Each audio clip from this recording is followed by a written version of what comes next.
Hi, guys. Thanks for tuning in to another great episode of the Transform Your Confidence show. In this week's theme of leadership and advocacy, part 2 of my 2-part series is entitled Why We Need More Holistic Leadership in Media. I speak with one of today's most revered media leadership executives, Kirstine Stewart, and here's what we cover in part 2. How can we lead teams effectively now with what we know about the potential permanency of virtual workforce environments?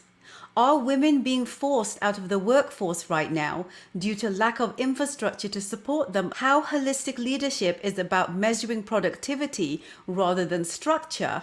What today's opportunity is for media and content creators that wasn't there before? And if women are better poised to take the charge on reimagining leadership to be more holistic in nature. Here's a bit about Kirstine before I bring her on. In addition to her current role as the head of shaping the future of media, she is also a member of the executive committee at the World Economic Forum. Previous to this, she was the Vice President of Media for Twitter North America after successfully launching and building the first Canadian Twitter office in Toronto. Prior to this, she was the head of the Canadian Broadcast Corporation, where she is credited to reviving its relevancy with consumers with shows like Dragon's Den, Murdoch Mysteries, and Schitt's Creek. And before CBC, Kirstine headed up Canada's HGTV and Food Network, managing 37 international channels. Please welcome to part 2, the incredible Kirstine Stewart. The gig economy, that's got to be the most difficult thing to lead, considering you're constantly onboarding new people. And that has created this whole kind of idea of needing to onboard people, which wasn't so much the thing a generation ago. We're all sitting at home and we're distant, like how do you lead in a world where I'm sitting in my couch and you're sitting on your chair, and we don't get to stand around water coolers necessarily anymore and bond in those ways that we could, or share ideas, or just hop across the desk and say, hey, Raj, have you thought about this? Or how's it going on that project? That's not possible anymore. It's this and in the beginning, when you talk about bad leadership or bad management, I would hear these stories, particularly of young, people in younger ages and more junior roles, being told to leave their cameras on all day so their bosses could be sure that they were working. Wow. Like, what an invasion and what a lack of trust. I think things kind of evened out because nobody could maintain that kind of sense of control. But it just kind of points to questions of how we work moving forward when you don't have longevity in a career, you don't have longevity in a workplace, and you also don't have proximity in that workplace currently. And I don't know that we're going to get back to the same kind of proximity that we had pre-pandemic, because there's so many benefits now that people have found to working at home, that that there have been efficiencies, there have been better ways of working. So how we lead and manage through this is a whole other skill set that's going to have to be developed. Absolutely. I feel that has a lot to do with the whole idea behind holistic leadership. What does that mean and what does it include? And is it something that allows you to stay on track with the mission of the company, but keep things flexible? Or is it going to stay the way it has been in the past? Or are we going to be reinventing the wheel? I mean, time is going to tell. We're living in very interesting times from that perspective. Absolutely. Right. So let me ask you this: what are some things that people should consider when looking to lead effectively, like right now, with what we know? It's interesting, because I've even heard leaders having to start their new roles where they've never physically even met the person or the team that they are responsible for. And what a challenge that has been. And so I've asked them, I've said, how is it working for you? What do you do? And some of the ways that people have been able to, make sure that they're connected. Again, it's all about connections. We've been talking about that since the beginning. Keeping that connection strong means actually meeting people where they are. And we talk about that in lots of situations and senses, but never more important than now, where meeting where you are is distant. and bridging that gap and feeling more connected means doing what it takes to accommodate the person that you're trying to help. It's been quite devastating to see the impact, particularly on women in the workforce. Right.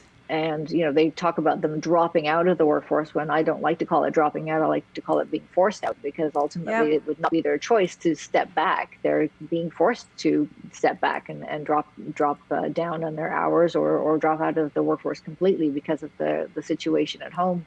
And so I think for a manager or a boss in these moments, it's kind of our responsibility to step even beyond what we would normally use as regular measures of performance, and what your expectation is to what good work looks like, and look more to output than look to how people get it done. Look at what is done. Right. And try to empower someone or enable them and support them in whatever way it takes to get them. If it means that you're going to have to let somebody on your team do all their work after hours, because it turns out that in their tiny apartment where they're splitting it with 3 other people, there's only so much room at a desk at any given, or a table that could be substituted as a desk at any given time. You're going to have to allow that. If it's a matter of the kids are having to do homeschooling and I'm going to be the only teacher, then you're going to have to allow, again, flexibility is going to be key. And so I think we learned a lot of that. And I think what has been a pleasant surprise for a lot of businesses is that we have not seen efficiency suffer. There have actually been higher levels of productivity.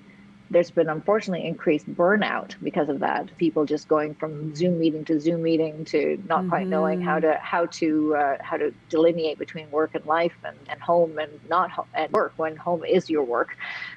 It's been challenging, but I think ultimately the responsibility of a manager or a leader is to meet people where they are and understand what their situation is and accommodate. I think that's really the only way we can get through this. Absolutely. So in an ideal world, what should leadership be? Like, anyone that's tuning in, that they're getting ready to kind of go into a position of responsibility. To me, leadership means being in a position of responsibility. So literally everyone down the food chain, has that position. Everyone needs to be a leader in their lives. What are your thoughts around that? I think you're right. I think that's, and sometimes we don't recognize it enough. And that's when it leads to the frustration of people who feel like they're not getting ahead or moving ahead. Understanding that you contribute in everything that you do, and that it really does take a team. Like I love, I've had the experience of working globally in many different, offices, and culturally, so many places are different. And the one thing I've loved, particularly about working in the States, is this kind of sense of building it. Like a team is literally like a football team. Like there's a quarterback, there's a receiver, there's the coach up and on the sidelines, there's the owner up in the box. There's this real sense of, yes, there's a hierarchy and that everyone has their place, but nothing works without the other. Yes, you may have a star quarterback, but if the receiver isn't working, then then it doesn't matter. The decisions that the coach makes on the sideline doesn't matter if the people can't execute them. The coach can't do his job if the owner's not supporting him with giving him what he needs to build the right team. So I think it's really obvious that the more complicated work gets and the more businesses are having to redefine what success looks like, even on a bottom line or financial basis, it really is emboldened. It really is the challenge of good leadership to figure out how to tap into their teams in the most effective and efficient way to support a common goal, and then to support common success. I think that's where you want to get to achieve in the end, is how can we all share in the success. Absolutely. So much more I want to talk to you about leadership, but I want to also, since I know I've taken a lot of your time already, and I want to be able to, talk a little bit about the media side of things, just because, I'm a firm believer that leadership and, being your own media house are two things that you have no choice but to be today if you are in business, right? So, what is the role of media? It's interesting, right? Like, I think you're a great example of it, Raj. Like, I think, building, you have built your own mini empire. Like, and I think that's a great thing. You have taken the tools that you have available to you, you found them, and you've turned them on and switched it on and found a way to, again, connect to audience with stories. And I think that's, never has there been more demand for content than right now. Now that we're all in lockdown and stuck on couches, never has there been more a need for information, content, and entertainment. And I think the opportunities out there, technology growing along with it at the same time, has suddenly opened up and enabled all this opportunity for people to create content and stories in a way they couldn't before.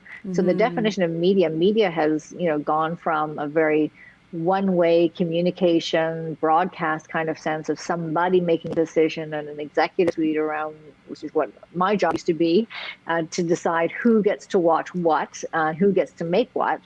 And now that anybody can watch whatever they want, and now that anybody can make whatever they want, it's just a matter of the technology being able to enable that connection of the story to the creator, to the consumer, which has now happened, that has, it's really fertile ground now for all of these stories to just flourish. And I think, folks like yourself, Raj, you've whether you've done it through magazine, through, through podcasting, through these kind of stories that you tell, like that's, to be able to, again, tell a holistic media story around, what you want to impart. I think that's an amazing success story. It takes skill and it takes gumption and it takes ambition, but there's never been more opportunity to do so if you have those elements behind you. Absolutely. So, Kirstine, what would you say are some things that people should consider when utilizing media content? You touched upon like the storytelling piece, because that's kind of the center of the universe. That's, the nucleus of, why you should even be using media content today. When you're looking to prospect or engage an audience, and there's so many different reasons why people, what conversion means to them. So I'm not going to tap into that, but what would you say? Like, how does media content and storytelling factor into the prospecting and the engaging of audiences, or any kind of conversion touch point that someone's looking to accomplish from a business standpoint? Well, ultimately, I think everybody is a content creator today. Everybody's in the media business. It wasn't too long ago when, you had digital businesses and non-digital businesses, and then everybody became a digital business. Now, I think you had media and content companies, and then you had the other. Now, everybody from brands to distributors, like everyone understands they need to be in the media and content business. And so, again, through telling stories, what the important piece and element is, you can tell a story well. You can tell a story with a very high budget. You can make something very slickly produced. All of the technical aspects are there. But if it's not told authentically, if it's not told rooted in trust, then it will fall flat. And so I think audiences give storytellers a huge berth when it comes to how a story is told.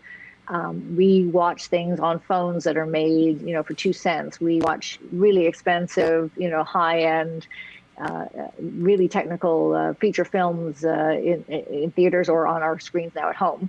But we have a really wide scope of what we're willing to accept as entertainment or as content.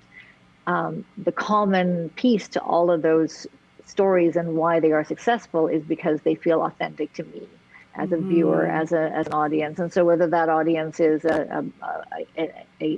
what we consider to be the kind of usual version of audience, which is a bunch of people sitting at home or sitting in a movie theater, or whether that audience is your business client or whoever you're trying to tell your story to, authenticity is incredibly key to making sure that message connects, resonates, and sticks. Absolutely. So we've got leadership, we have media, we understand both of these need to be dialed in, especially today. How do we do that, Kirstine? I mean, the big $1 million question, right? How do we make that connection happen between the two? Well, I think, we've been talking a lot of common themes here. We've been talking a lot about empowerment, that really it's a matter of tools and opportunity and, where we are today, that's actually empowering people to perform in different ways, whether they're leadership, whether they're on a team, or whether they're content creators and making something in the media space. It's all about it's about access to tools that are letting you do this. We've talked about authenticity, about how authenticity is a leader, so that you understand what your role is, and that you understand that you have a purpose beyond yourself in a business, and the authenticity that's required of a storyteller in order to connect properly with an audience. And we've talked about connection. Connection is very important as well, whether you're in leadership, media. These are natural pieces that need to align in order to be successful. So I think we've seen a huge amount of transition and disruption in the media landscape. We saw it earlier with a digital disruption that happened. There's even more digital disruption that's been accelerated through this time. But there's never been more opportunity either. And so there's never been more disruption to how we work and the future of work, and there's never been more disruption to the media landscape. Those two things together can be overwhelming. But when you think about the opportunity of finding the best through both, we have more opportunity to do better than we ever did before as well. So we're in this unique kind of place and time where never has anything been more messy, but never has there been any more hope, I think. And the path might not be necessarily obvious or clear, but what a great experiment in trying to figure out how to get there. Absolutely. And you've already, touched upon this, but with everyone in business needing to be a leader today and all businesses needing to be media houses, what do you feel as a world society that we need to do in order to reimagine our world, kind of from these different eras that you've already talked about, the Industrial Revolution, the digital revolution, now we're talking about being in this kind of whole era. What do you feel needs to happen here and exist today in order for us to create more of a holistic infrastructure without kind of losing this whole idea of, knowing that we still have power to make those decisions? Like, what are your thoughts that, there's the church and state of it all, holistic infrastructure. We kind of have this idea, politically speaking, of it being kind of more, communist and communal in nature. And then we have the whole idea of, we want to be able to have what we do in our lives be rewarded, which is the whole kind of capitalist side of things. Church and state. What are your thoughts here? I know it's a big question. No, it is a big question, but I think a lot of people are grappling with it right now. And I think people are coming to terms with corporate responsibility. And not just in the sense that had been addressed in the last few generations, which is very much about what is the corporate responsibility when it comes to supporting charities or in the more traditional aspects. There is a recognition that businesses have a real impact on the world, obviously. Yeah, that's been going on since the beginning of time. But I think there is more of a reckoning, I guess you can call it, when it comes to businesses. Again, when this new form of leadership has been taking their new roles and all of these new businesses, it also changes the way that they perceive their own success. So it's nothing happens in isolation, and as businesses have been moving along and we see different kinds of leaders now at the tops of these businesses, they're asking themselves the questions, they're asking people around them the question, what are we doing here, and what is our impact on the world, and how do we make sure that it is a positive one? Right. And so, you would hope that more people than not have that position. It's not always the case. And when you ask about where the gaps are, I think where the concern is, whether it's in leadership or in media, it's those that are left behind. I think it's, we saw this really widening of a gap of those that have and those that have not. You've seen companies, do incredibly well through a very devastating time for people and, make a lot of money. And you've seen people who just kind of, again, fallen out of the workforce, fallen out of society. There was no safety net for a lot of people. There still continues to be none. And so while companies are awakening to their responsibility to society, will it be fast enough to make the real change that we're going to need in order to particularly come out of this, where we've seen such a devastating impact on certain groups of people that aren't represented, in those groups that did well through there's very, when you think about how much negative impact there has been, it's incredible. And those that are left behind, that's a huge responsibility that we, as those who are not behind, need to go and fix.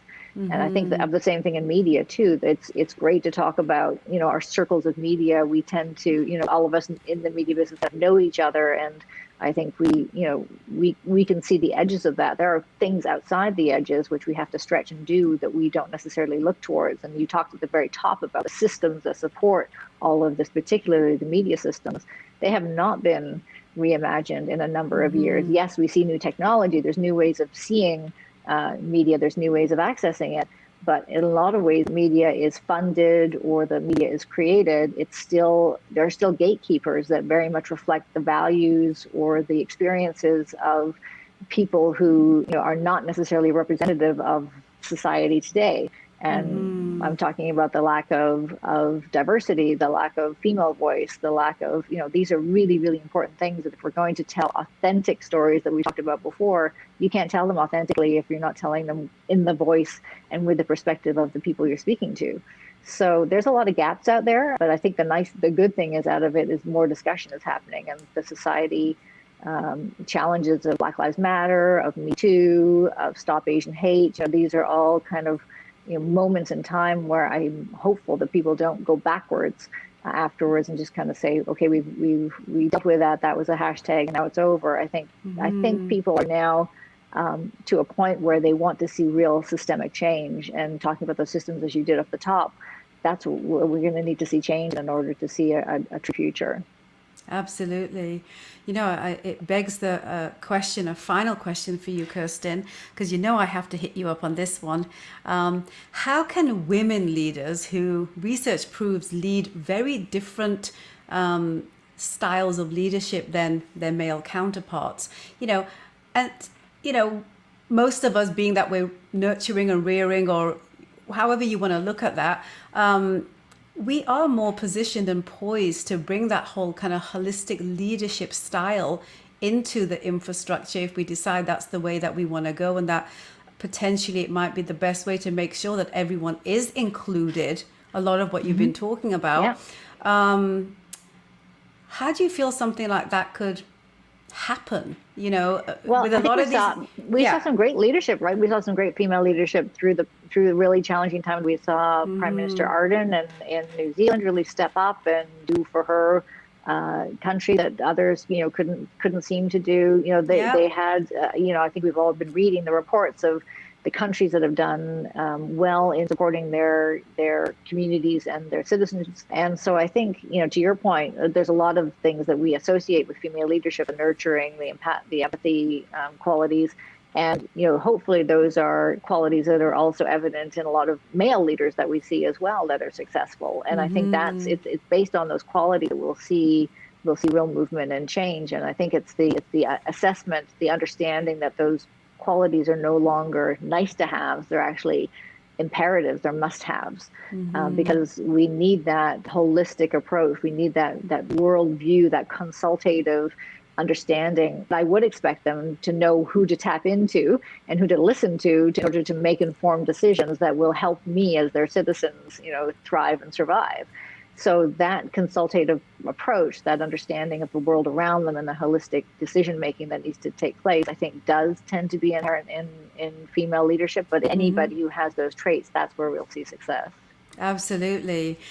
Kirstine, what a pleasure. I could talk to you for hours. It's just such a wealth of, knowledge and perspective, right? Well, it's so nice to catch up too. It's hard being locked down on either sides of the borders right now. So absolutely. It's nice to see you here from LA.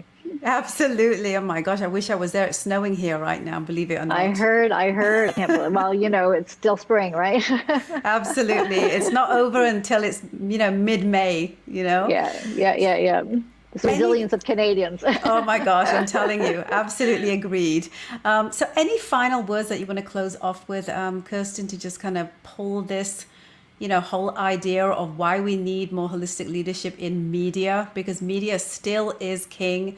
Content still is king. Content still is the most powerful force because it allows us to have a platform to say and be who we need to be. Like, what are your thoughts? Yeah. I mean, I think you're right when you call a platform. Like the reason I was very attracted to move from something like the CBC to Twitter was the opportunity to, again, bring power into the individual hands. Anybody who had a cell phone could tweet. Anybody who now has a cell phone can make a video, put up a TikTok, make a podcast. Like the empowerment of the going beyond organizations to individuals has been incredibly inspiring. I think what we're challenged to do is make sure that those voices are heard. It's not good enough just to hand a microphone. You have to plug in the microphone into an amplifier at the same time. And I think those amplifiers are somewhat missing. And that's a structural problem that we have that we need to fix, that we can fix, because the structures are still there. As you pointed out at the top, they just haven't changed over the generations. Now they need to. And so I think I leave you with, I think it's fantastic that people like yourself have really figured out ways to build incredibly compelling content through the tools that you have at hand. I think it's, inherent on those that maybe have access to the amplifier to help amplify those messages and those stories so that we're all being heard. Such a powerful ending. Thank you so much, Kirstine. What an absolute pleasure. I really want to bring you on again because you know that I have to pick your brain on everything else that's been going on out there, because I know that you have very specific perspectives and a unique, take from, the experiences that you've had and kind of the position you're in right now, where you're seeing a lot of what's happening around the world, where the intersection of technology and media and what that actually means for so many other things like commerce. There's so many things we haven't talked about. Oh yeah, payments, right? Everything. Yeah. There's a whole cycle out there that's fascinating right now. Yes, I'd love to talk more. Absolutely. Thank you so much, Kirstine. It's such a pleasure to have you on. Thank you. Thank you, Raj. Take care. You too. Bye-bye now. Bye. Thank you so much for staying till the end, guys. I really hope you enjoyed the show and will action the many insights that were shared, some of which are a part of a larger discussion about how fractured our current infrastructure is because it hasn't seen the same rate of evolution that digitization, social and ethical responsibility, and multi-generational workforce values are demanding. If you haven't already done so, an excellent example of exploring some of these concepts can be read in Kirstine's best-selling book, Our Turn, that addresses a lot of this from the female leadership perspective. I highly recommend that you go pick up a copy because it's both insightful and easy to read. The best kind of self-help book, right, guys? My hope with this episode is that it will open your mind to think about your own relationship with leadership and authentic storytelling to further deepen your relationships down and across your ecosystem. If you found this episode to be valuable, I'm so glad. I ask that you subscribe to this podcast on the Apple, Android, and Spotify platforms. Search the Transform Your Confidence Show, on our YouTube channel at the Open Chess Confidence Academy. And if you're an avid reader, we've also transcribed every podcast into a blog, which you can access at the openchessconfidence.academy.com/media/our-media. And please share with your networks so that they can also garner insights that I bring into each carefully curated show. And I invite you to join me in my private Facebook group at the Transform Your Confidence, where I share knowledge and resources about mindset, media, communications, branding, marketing, leadership, and advocacy for busy executives and entrepreneurs like you who are seeking to elevate the quality of their life. I pop in the group regularly to answer questions that members may have on any of these topics, so hop on over. It's free and insightful and full of great networking opportunities with people from around the world who, like you, are seeking to grow, level up, and accomplish the next big thing in their lives. As always, thanks for tuning in, guys, and until next episode, take care of yourself.